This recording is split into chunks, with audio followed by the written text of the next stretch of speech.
Most people get their paycheck and immediately start paying bills, buying groceries, and spending on whatever they need. And then they save whatever's left over at the end of the month. The problem is, there's usually nothing left. This is backwards. The first rule of financial stability is to pay yourself first, which means the moment your paycheck hits your account, you immediately transfer a fixed percentage to savings or investments before you do anything else. Treat your savings like a bill that must be paid.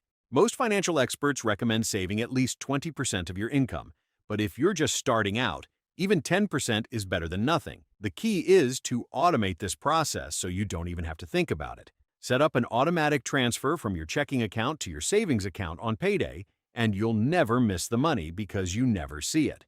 Build an emergency fund before anything else. Before you start investing in stocks, crypto, or real estate, you need an emergency fund. This is non-negotiable. An emergency fund is 3 to 6 months of your essential expenses saved in cash that you can access immediately. Essential expenses include rent, utilities, food, insurance, and minimum debt payments, not your entire lifestyle, just what you need to survive. The reason this is so critical is because life is unpredictable. You could lose your job, your car could break down, you might have a medical emergency, or your laptop could die when you need it for work. Without an emergency fund, these situations force you into debt.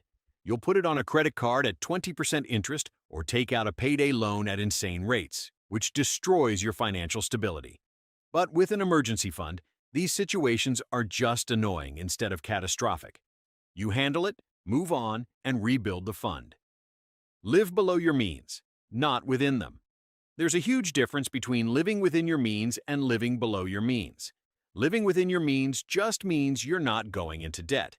Your income covers your expenses. But living below your means means you're spending significantly less than you earn, creating a gap that you invest or save. This is how you actually build wealth. The problem is lifestyle inflation. When people get a raise or a better job, they immediately upgrade their lifestyle. Bigger apartment, nicer car, more expensive clothes, eating out more. Their expenses rise with their income, so they never get ahead. This is why people making $100,000 a year can be just as broke as people making $40,000. The secret is to resist lifestyle inflation. When you get a raise, pretend you didn't. Keep living on your old budget and save or invest the difference. If you were surviving on $3,000 a month before your raise, you can still survive on $3,000 after it. The extra $500 or $1,000 goes straight to investments. Do this consistently and you'll build serious wealth. Oh yeah, this doesn't mean live like a broke college student forever. You can enjoy your money, but do it intentionally. Upgrade the things that truly matter to your happiness and cut ruthlessly on everything else. Most people do the opposite, wasting money on stuff they don't care about and depriving themselves of what actually brings joy. Avoid consumer debt. Like the plague, there are two types of debt: good debt and bad debt. Good debt is money borrowed to buy assets that generate income or appreciate in value, like a mortgage for rental property or a business loan.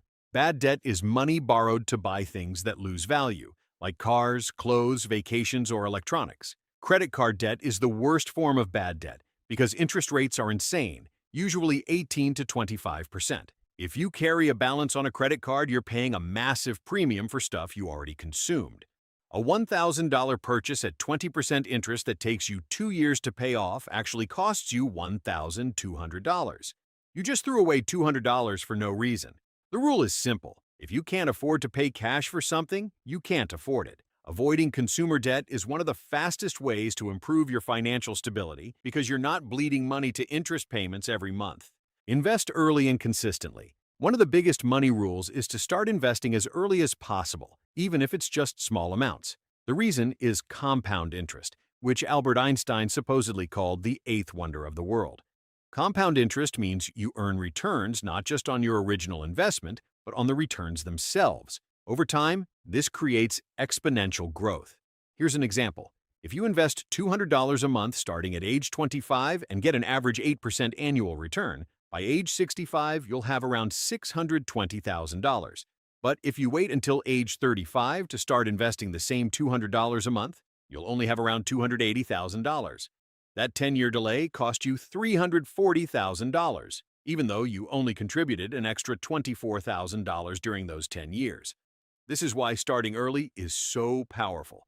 time is your biggest asset when investing. Just invest consistently every month, regardless of whether the market is up or down. This is called dollar cost averaging, and it removes emotion from investing. When the market drops, your money buys more shares. When it rises, your existing shares grow in value. Over decades, the stock market has averaged about 10% returns annually. You won't get rich quick, but you will get rich slowly, which is the only reliable way. Separate wants from needs, financial stability requires brutal honesty about the difference between wants and needs. A need is something required for survival and basic functioning: food, shelter, basic clothing, transportation to work, healthcare. A want is everything else. The problem is people have convinced themselves that wants are needs. You need a phone, but you don't need the latest iPhone Pro Max. You need transportation, but you don't need a brand new SUV.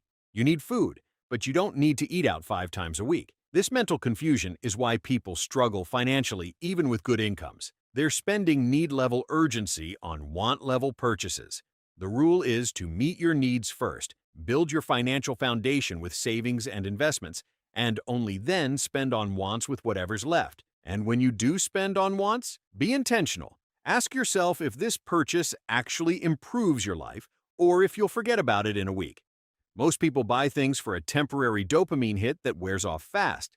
Then they're stuck with the financial consequences. Recognizing this manipulation is half the battle. Once you see it, it loses power over you. Increase your income, don't just cut expenses. A lot of personal finance advice focuses only on cutting expenses. Make coffee at home, cancel subscriptions, stop eating avocado toast. And yes, controlling spending is important, but there's a limit to how much you can cut. You can't cut your rent to zero. You can't stop eating. Eventually, you hit a floor, but there's no ceiling on how much you can earn. This is why increasing your income is just as important as controlling expenses. You can do this several ways. Ask for a raise at your current job by documenting your value and contributions. Switch jobs, because job hoppers often get bigger salary increases than people who stay at one company. Learn high-income skills like sales, coding, or digital marketing that are in demand. Start a side business or freelance work in your spare time. The goal is to create multiple income streams so you're not dependent on a single paycheck. When you increase your income and keep your expenses the same, that gap between earning and spending grows, and that's where wealth is built. Track your spending religiously. You cannot manage what you don't measure. Most people have no idea where their money actually goes. They know their big expenses like rent and car payments, but the small daily purchases add up to hundreds or thousands a month without them noticing. $10 here, $20 there, and suddenly you spent $500 on random stuff you can't even remember buying. The solution is to track every single dollar you spend for at least 1 month. Use any app or just use a simple spreadsheet. The goal isn't to judge yourself, it's to gather data. After a month, you'll see patterns. Maybe you're spending $300 a month on food delivery. Maybe subscriptions you forgot about are costing you $100 monthly. Maybe you're buying coffee every day for $150 a month.